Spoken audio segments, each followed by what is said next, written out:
we're making bolillos and teleras. Vámonos! Bolillos and teleras are classics of bakers all around Mexico, an inherited tradition from the French. They are also a staple in every kid's lunchbox, in the form of a torta. Torta is a sandwich made with this bread, and they go from El Chavo del Ocho's favorite simple ham torta to the greatest culinary innovation, guajolota, which is a tamal wrapped in the arms of a bolillo. Perfection. There are other Mexican white breads. For example, virote, which is similar to bolillo but it's denser and it's made with sourdough. It resembles a little bit more of a baguette. And also, virote is a vulgar way to say penis. And then I wonder why my husband only knows bad words in Spanish. Semitas are other examples, which is a softer bread with a thinner crust and sometimes sprinkled with sesame seeds. And also the bread for pambazos. But let's leave all of those breads for other videos because today we're focusing on the top two, bolillos and teleras. Very few ingredients, a laborious process, but don't worry, I got you. And I'm gonna take you step by step. So come on and let's get to it. I'm gonna start by making a preferment to hydrate my yeast. So in a little bowl, I'm going to add some of my 500 grams of flour,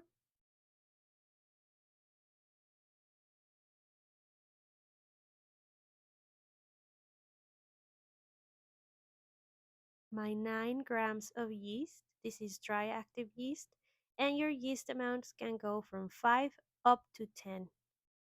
I'm also going to add 1 teaspoon of sugar. This is not necessary, but it will help your yeast to activate a little bit faster. I'm also going to add some of my 340 ml of tepid water.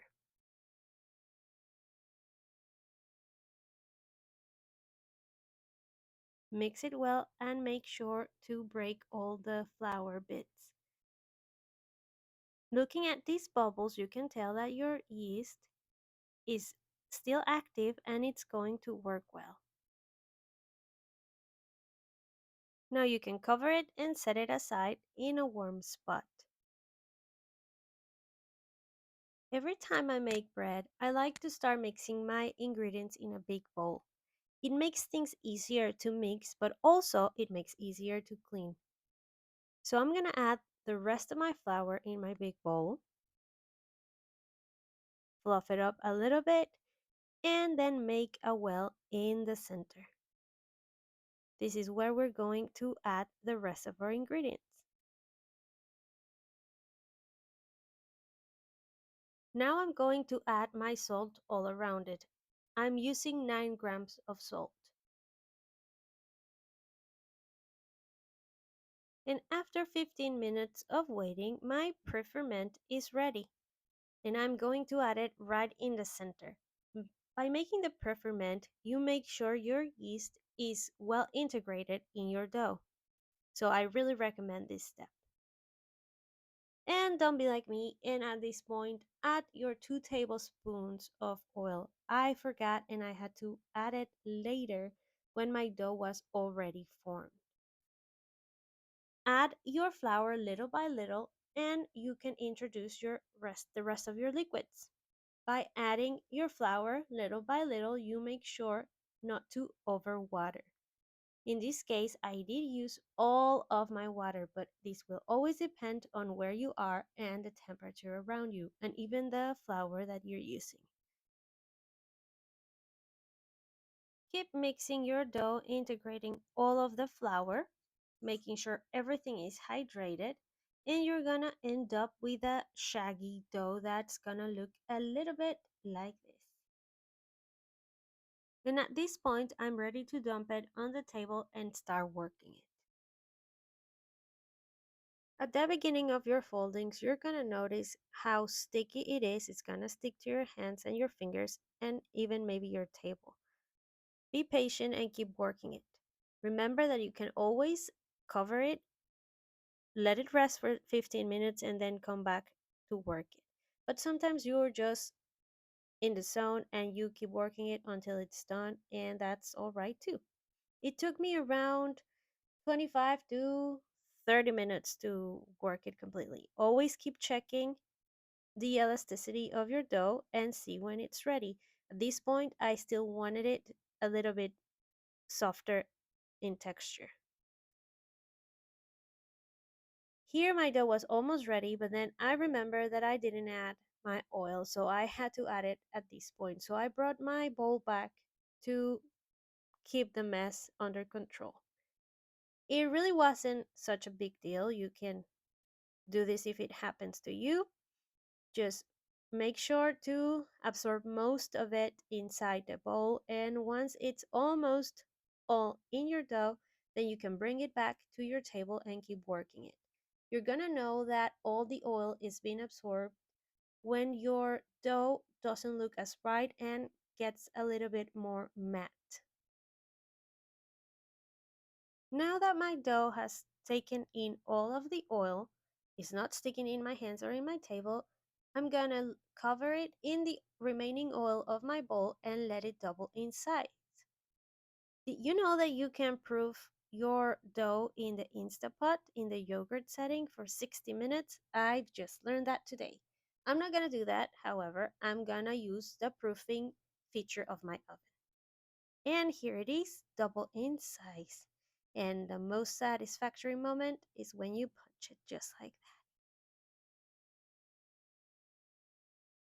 Now with my dough in my table, I'm going to divide it in 8 pieces. As always, you could weight each piece to have them the same size, or you just can eyeball it like I did. Also, sprinkle some flour on your bench scraper so your cuts are cleaner.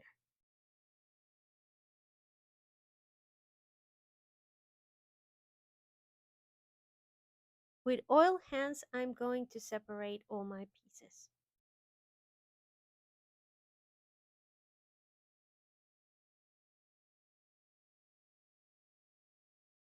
Now it's time to sprinkle some flour on my dough and on my table. With my dough divided, I'm going to pre-shape it. Grab your dough and with your fingers push the sides softly down, leaving a smooth surface. Then, by using your hand like a dome, gently roll the dough on your table.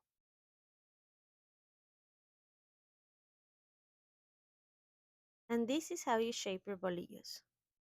Take one of your balls and with your hands or a rolling pin, lightly flatten it into a circle.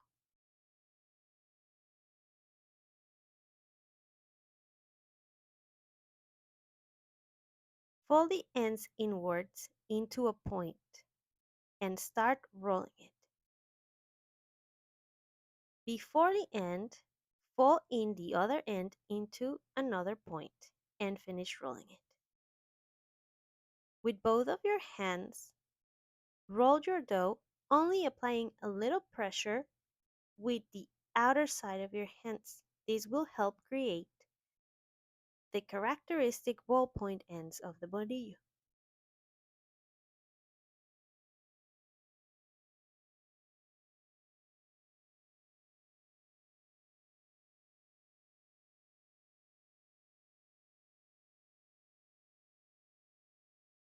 With the seam facing down, place it in your tray.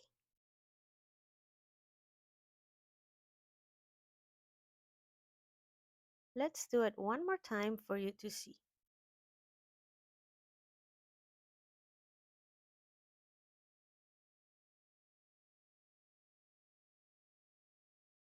Make your circle,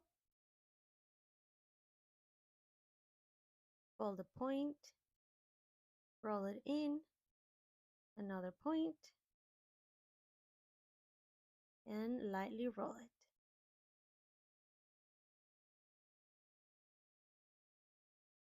And seam side down in your tray.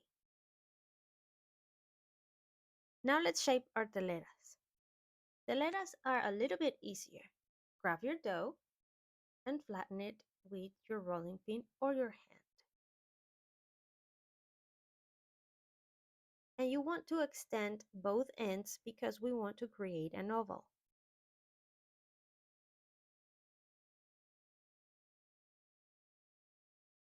Now, with the help of a chopstick, you're going to create 2 lines. Press well. You might need to repeat this action after your dough has doubled in size.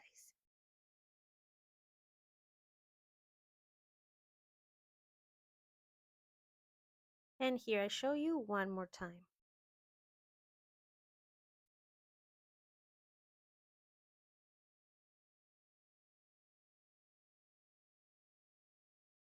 Shape your oval and your 2 lines.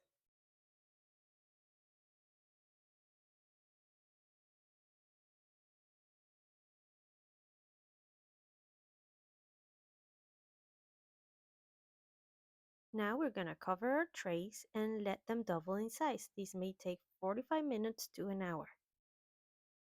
Here's my bread doubled in size. I have my teleras right here and my bolillos all nice and cozy. Before I put them in, this is only for the bolillos, I'm going to score them all. I'm using a blade, but you can use a sharp knife.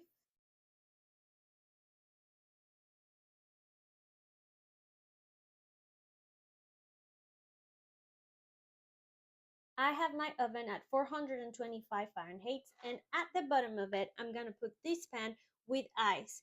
You can also put just water.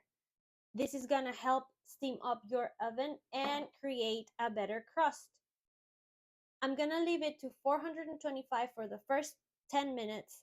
And after that, I'm gonna lower my temperature to 390 and leave my bread for other 15 to 20 minutes. And also, at that point, I'm gonna sprinkle a little bit of water on them. So let's see what we got. And here it is for your tortas, guajolotas, molletes on its own with butter and sugar like I used to do it when I was little. It's really simple ingredients, just takes a little bit of practice, but if you're patient enough, you're gonna be doing yours in no time. So I want you to hear how crunchy they are.